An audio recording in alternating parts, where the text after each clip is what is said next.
आज हम लोग पढ़ेंगे डिसोल्यूशन। डिसोल्यूशन क्या होता है पहले ये जान लो सब लोग। डिसोल्यूशन, अगर किसी भी तरह का कोई भी बिजनेस है, कोई भी फर्म है, कोई भी कंपनी है, अगर बंद करनी हो उसी को बोलते हैं हम लोग डिसोल्यूशन, यानी winding up of A firm और कंपनी, उसी को क्या बोलेंगे हम लोग डिसोल्यूशन। ठीक, तो यहाँ पे डिसोल्यूशन जब भी होगा किसी भी फर्म या कंपनी का, तो हमें क्या करना होगा, किसी भी तरह का कोई भी बिजनेस अगर आपको बंद करना हो तो आप क्या करेंगे, सारे जो भी आपके एसेट्स हैं उनको आप बेचेंगे और जो भी आपकी लाइबिलिटीज़ हैं उन लाइबिलिटीज़ का आप क्या करेंगे, पेमेंट करेंगे। अगर पैसा आपके पास बचता है तो आप रख लेंगे, और अगर नहीं बचता है, एक्स्ट्रा पैसा देना पड़ता है, तो आपको अपने पास से पैसा देना होता है। ठीक, तो यहाँ पे फर्म का जब डिसोल्यूशन होगा तो भी हमको यही करना है, सारे एसेट्स को बेचना है और सारी लाइबिलिटीज़ का पेमेंट करना है। ठीक, अब सारे एसेट्स को अलग अलग बेचो और सारी लाइबिलिटीज़ का अलग अलग पेमेंट करो, तो उसमें प्रॉब्लम ये होगी कि आपको कई अलग अलग अकाउंट मेंटेन करने पड़ जाएंगे। ठीक, तो अब इसमें हम क्या करते हैं, एक सिंगल अकाउंट बना लेते हैं, रियलाइजेशन अकाउंट, जिसको क्या बोलते हैं, रियलाइजेशन अकाउंट। और ये सारे जो भी हमारे एसेट्स हैं, जो भी हमारी लाइबिलिटीज़ हैं, उन सब को इस रियलाइजेशन अकाउंट में हम ट्रांसफ़र कर देते हैं। ठीक, जो भी एसेट्स बेचना होगा उसका पैसा जो मिलेगा वो इसी रियलाइजेशन अकाउंट में ट्रांसफ़र कर देंगे, जो भी लाइबिलिटीज़ होंगी उनका पेमेंट करना होगा तो हम लोग रियलाइजेशन अकाउंट के थ्रू उसका पेमेंट कर देंगे। ठीक, तो यहाँ पे रियलाइजेशन अकाउंट किस लिए बनाया जाता है, in case of dissolution of firm, for realising amount of assets and for payment of liabilities. तो रियलाइजेशन अकाउंट में क्या एंट्रीज होती हैं वो आज हम लोग समझेंगे। इसमें डिसोल्यूशन में रियलाइजेशन अकाउंट ही मेन है। रियलाइजेशन अकाउंट अगर आपने बना लिया तो आपका क्वेश्चन सही हो जाएगा, गलत नहीं हो सकता। तो यहाँ रियलाइजेशन अकाउंट में क्या एंट्रीज होती हैं ये जान लो। सबसे पहले जितने भी एसेट्स हैं आपके पास, जो भी फर्म के पास एसेट्स हैं उन सारे एसेट्स को क्या करना है, डेबिट। जो भी एसेट्स बुक्स में बैलेंस शीट के अंदर at the time of dissolution जो बैलेंस शीट दिया रहेगा, उस बैलेंस शीट में जिस वैल्यू पे जो एसेट दिया रहेगा उन सारे एसेट्स को हम क्या कर देंगे, डेबिट। और बुक वैल्यू पे यानी बैलेंस शीट में जो वैल्यू दी रहेगी उसी वैल्यू पे हम सारे एसेट्स को डेबिट कर देंगे, कैश और बैंक को छोड़ के। सारे एसेट्स को डेबिट करना है, किसको छोड़ के, कैश और बैंक को। ऐसे ही जो भी हमारे पास लाइबिलिटीज़ होंगी, ये हमारा पहला एंट्री हो गया, सारे एसेट्स को हमने डेबिट कर दिया।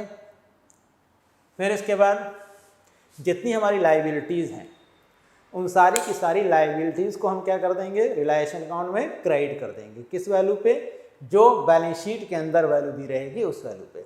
और यहाँ एक चीज़ याद रखना, पार्टनर्स से रिलेटेड जो लाइबिलिटीज़ रहेंगी इनको छोड़ के, यानी पार्टनर्स लोन और पार्टनर्स कैपिटल को छोड़ के बाकी जितनी लाइबिलिटीज़ रहेंगी हम उनको क्या कर देंगे, क्रेडिट। किस वैल्यू पे, बैलेंस शीट में जो वैल्यू दी रहेगी उस वैल्यू पे। ठीक, तो ये हो गई हमारी दूसरी एंट्री, सारी लाइबिलिटीज़ को क्रेडिट कर दिया हमने। अब एसेट्स, अब इसमें एक चीज़ और याद रखना, अगर कोई ऐसा फंड या प्रोविज़न जो किसी एसेट से या लाइबिलिटी से रिलेटेड हो, जैसे प्रोविज़न फॉर डाउटफुल डेब्ट, समझ में आ रहा है, ये किसके लिए बनाया जाता है, डेटर से रिलेटेड कोई लॉस हो उसको राइट ऑफ करने के लिए। ऐसे ही अगर इन्वेस्टमेंट फ्लक्चुएशन फंड, इन्वेस्टमेंट से रिलेटेड कोई लॉस हो तो उस फंड से राइट ऑफ करने के लिए उस फंड को, इन्वेस्टमेंट फ्लक्चुएशन फंड को हम क्रिएट करते हैं। तो ऐसा कोई फंड या प्रोविज़न जो रिलेटेड हो किसी एसेट से, लाइबिलिटी से, तो उसको भी हम रियलाइजेशन अकाउंट में क्या कर देंगे, क्रेडिट। समझ में आ रहा है, जो बैलेंस शीट में दिया रहेगा जिस वैल्यू पे उसी वैल्यू पे। ये हो गया। अब जो भी हमारे पास एसेट्स होंगे उनको या तो हम बेचेंगे या अपने घर पे ले जाएंगे, यानी रख लेंगे अपने पास। तो अगर हम एसेट्स को बेचते हैं तो पैसा मिलेगा, तो जो भी एसेट्स को बेच रहे हैं हम, वो पैसा, जो भी पैसा मिल रहा है एसेट्स बेचने पे, यानी जो भी अमाउंट एसेट्स हम रियलाइज कर रहे हैं उसको रियलाइजेशन में ट्रांसफर करेंगे और एंट्री क्या हो जाएगी, bank account debit to realisation, यानी उसको हम रियलाइजेशन में क्रेडिट कर देंगे बाय बैंक। ये हो गया चौथा एंट्री। जो भी हमारे पास एसेट्स हैं, मान लिया मशीनरी था 1 लाख रुपए का, उसको बेचा गया 80,000 में, तो यहाँ बाय बैंक हो जाएगा कितना, 80,000। ठीक, डेटर था 1 लाख का, उसे रियलाइज़ किया गया 90,000 रुपया, तो यहाँ क्या हो जाएगा, बाय बैंक कितना, 90,000। समझ में आ गया, यानी एसेट से जो भी अमाउंट रियलाइज़ करेंगे उन सबको रिलाइजेशन में क्रेडिट करेंगे और क्या क्रेडिट होगा, बाय बैंक, यानी पैसा मिलेगा जो bank account debit to realisation. अब देखो जो भी हमारे एसेट्स, कोई ऐसे एसेट्स जिनको पार्टनर्स अपने खुद के पास ले जा रहे हैं, यानी कि वो क्या कर रहे हैं, रख ले रहे हैं इस एसेट को, ठीक। तो पार्टनर अगर किसी एसेट को ले लेता है तो हम उस एसेट को ट्रांसफ़र कर देते हैं पार्टनर के कैपिटल अकाउंट में। समझ में आ रहा है?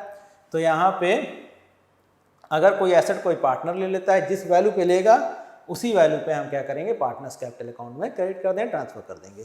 तो एंट्री हो जाएगी partners capital account debit to realisation, ये भी एंट्री हो गई, ठीक।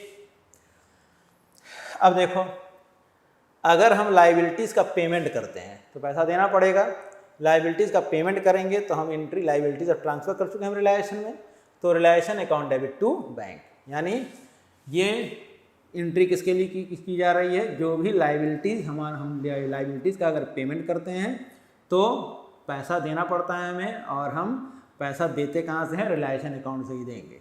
तो realisation account debit to bank, ये हो गई हमारी 6th एंट्री। अब देखो जैसे पार्टनर एसेट ले रहा था तो हम पार्टनर्स कैपिटल अकाउंट में ट्रांसफ़र कर दिए। अगर कोई एसेट, कोई लाइबिलिटी कोई पार्टनर कह रहा है कि नहीं इसका पेमेंट मैं कर दूंगा, यानी कि पार्टनर उस लाइबिलिटी को ले लेगा, तो हम ट्रांसफ़र कर देंगे उसको पार्टनर्स के कैपिटल अकाउंट में। ये हो गई हमारी 7th एंट्री, ठीक। अब यहाँ पे जो अमाउंट रियलाइज़ कर रहे थे एसेट से, पार्टनर कोई एसेट ले रहा था तो ये है ट्रांसफ़र कर रहे थे पार्टनर्स कैपिटल अकाउंट में, ये सारा अमाउंट जो हमें फर्म को मिल रहा है, और इधर जो है अमाउंट वो पे करना पड़ रहा है। अगर ये ज़्यादा है और ये कम है, यानी बैलेंस इस साइड में आता है तो क्या होगा, प्रॉफिट, और अगर बैलेंस इस साइड में आता है तो क्या होगा, लॉस। अगर प्रॉफिट आया तो जो भी प्रॉफिट या लॉस होगा वो पार्टनर्स कैपिटल में ही जाएगा, यानी पार्टनर्स को ही मिलेगा, और किस रेशियो में, उनके प्रॉफिट शेयरिंग रेशियो में। तो प्रॉफिट रहेगा, डेबिट साइड में बैलेंस आएगा तो प्रॉफिट कहलाएगा, और वो प्रॉफिट हम पार्टनर्स के कैपिटल में बांट देंगे, किस रेशियो में, उनके प्रॉफिट शेयरिंग रेशियो में। ऐसे अगर लॉस हुआ तो हम लॉस को भी पार्टनर्स में बांट देंगे, उनके प्रॉफिट शेयरिंग रेशियो में, ठीक। तो ये हो गया पूरा रियलाइजेशन अकाउंट। रियलाइजेशन अकाउंट में इसके अलावा और कोई एंट्रीज नहीं होती हैं, सबको समझ में आ ही गया होगा। अब इसमें कुछ पॉइंट्स हैं जो हम लोगों को जानना जरूरी है, क्योंकि उसमें अगर क्वेश्चन में कोई नहीं, ये पॉइंट्स क्या हैं सब लोग समझ लो।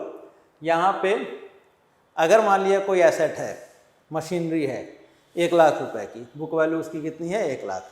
अब कह रहा है कि उसको बेचा गया 80,000 में, तो हम बाई बैंक में लिख देंगे कितना, 80,000। मान लिया कह रहा है कि नहीं उसको पार्टनर ले लिया 70,000 में, तो हम बाई पार्टनर्स कैपिटल में लिख देंगे कितना, 70,000। मान लिया कोई इन्फॉर्मेशन नहीं दिया है, कोई एसेट है 1 लाख का एसेट है, लेकिन उसके बारे में कोई इन्फॉर्मेशन नहीं दिया है कि उससे कितना रियलाइज हुआ या पार्टनर लिया है, कोई इन्फॉर्मेशन नहीं दिया, तो मान लेंगे कि उसका वैल्यू नील, यानी कि उससे कुछ भी रियलाइज नहीं हुआ। तो मान लेंगे कि वो उस एसेट से कुछ भी रियलाइज नहीं हुआ है, तो क्रेडिट उस में कुछ भी उसका नहीं करेंगे, ठीक। अब देखो ऐसे ही मान लिया कोई लाइबिलिटी है, क्रेडिटर है 1 लाख रुपए का, अब उस 1 लाख रुपए का पेमेंट करने के लिए कह रहा है कि 90,000 उसको पेड किया गया, तो हम टू बैंक में लिख देंगे 90,000। मान लिया कि कह रहा है कि नहीं, पार्टनर कह रहा है कि वो इस एसेट को ले लेगा, ठीक। तो हम क्या करेंगे, पार्टनर्स कैपिटल में डेबिट कर देंगे उसको, इस लाइबिलिटी को पार्टनर ले रहा है, क्रेडिटर का पेमेंट पार्टनर करेगा, तो हम पार्टनर कैपिटल में डेबिट कर देंगे उसको। लेकिन अगर कोई इन्फॉर्मेशन उस एसेट के, उस लाइबिलिटी के बारे में ना दिया हो कि उसको उसका पेमेंट कितने पे किया जा रहा है, तो उस लाइबिलिटी का पेमेंट मान लेंगे किस वैल्यू पे किया जा रहा है, बुक वैल्यू पे। याद रहेगा, यानी 1 लाख का क्रेडिटर था, उसका पेमेंट हम कर देंगे, कितना कर देंगे, 1 लाख। लेकिन एसेट के बारे में कोई इन्फॉर्मेशन ना दिया हो तो हम उस एसेट का वैल्यू क्या मान लेंगे, नील। याद रहेगा ये दोनों पॉइंट। अब देखो पार्टनर्स लोन को हम लोग रियलाइजेशन अकाउंट में नहीं दिखाते हैं, ये हम पहले लिख चुके हैं। पार्टनर्स लोन का पेमेंट क्यों नहीं रियलाइजेशन में पार्टनर्स लोन को ट्रांसफर किया जाता है, क्योंकि सारी लाइबिलिटीज़ का पेमेंट करने के बाद अगर पैसा बचता है तो हम पार्टनर्स के लोन का पेमेंट करते हैं, ठीक। तो यहाँ पे पार्टनर्स लोन को रियलाइजेशन अकाउंट में हम ट्रांसफ़र नहीं करते हैं, इसी कारण की वजह से। तो यहाँ पे अगर पार्टनर्स लोन का पेमेंट हो रहा है और पार्टनर्स लोन का पेमेंट डिस्काउंट पे हो रहा है, किस पे हो रहा है? डिस्काउंट पे। ये डिस्काउंट फर्म के लिए क्या होगा? प्रॉफिट होगा। याद रखना, पार्टनर्स के लोन को रिलायशन में कहीं नहीं दिखाना है, ना ही पार्टनर्स के लोन का पेमेंट दिखाना है रिलायशन अकाउंट में, ठीक। लेकिन अगर पार्टनर्स के लोन का पेमेंट डिस्काउंट पे हो रहा है तो इस डिस्काउंट को बस रिलायशन अकाउंट में क्या कर देंगे? क्रेडिट। समझ में आ रहा है? ऐसे ही पार्टनर्स लोन का पेमेंट इंटरेस्ट पे हो रहा है तो ये इंटरेस्ट फर्म के लिए क्या होगा? लॉस। तो पार्टनर्स के लोन का पेमेंट वगैरह तो रिलायशन में दिखाना नहीं है, बस हम क्या करेंगे? इस इंटरेस्ट को रिलायशन अकाउंट में डेबिट कर देंगे, क्योंकि फर्म के लिए क्या है? लॉस। अगर कोई रिजर्व फंड प्रॉफिट पहले से बैलेंस शीट के अंदर हो जो किसी एसेट या लायबिलिटी से रिलेटेड ना हो तो उसको हम क्या कर देते हैं? पार्टनर्स के कैपिटल अकाउंट में डायरेक्टली क्रेडिट कर देंगे, इसको भी रिलायशन अकाउंट में दिखाना नहीं है। ये तो सारे पॉइंट समझ में आ गए। अब इसमें 2 पॉइंट और है, वो भी हम बता दे रहे हैं।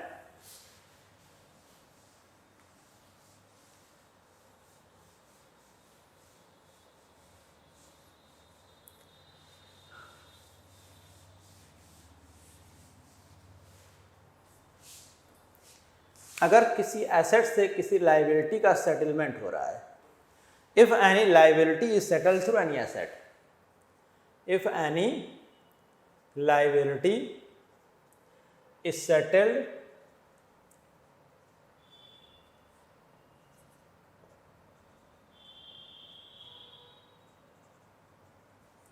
through any asset,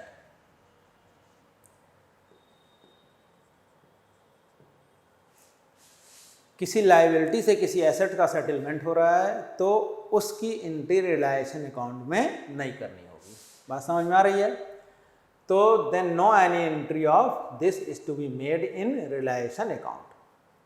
no any entry of this is to be made in realisation account, यानी रिलायशन अकाउंट में इसको ट्रांसफ़र नहीं किया जाएगा, ठीक। 1 लाख रुपए का क्रेडिटर है, वो फर्नीचर ले रहा है अपने सेटलमेंट के लिए, तो वो 1 लाख रुपए का क्रेडिटर ख़त्म हो गया, उसका पेमेंट आपको करना नहीं है। ना ही फर्नीचर जो कितने का भी हो, 80,000 का हो या 60,000 का हो, उस फर्नीचर से भी आपको रियलाइज़ तो होगा नहीं, तो उस फर्नीचर का भी कोई भी अमाउंट अब रियलाइज नहीं होगा, तो उसको इसकी एंट्री रिलायशन अकाउंट में नहीं होगी। बात समझ में आए? तो इसकी कोई एंट्री हम लोग रिलायशन अकाउंट में नहीं करेंगे, ठीक।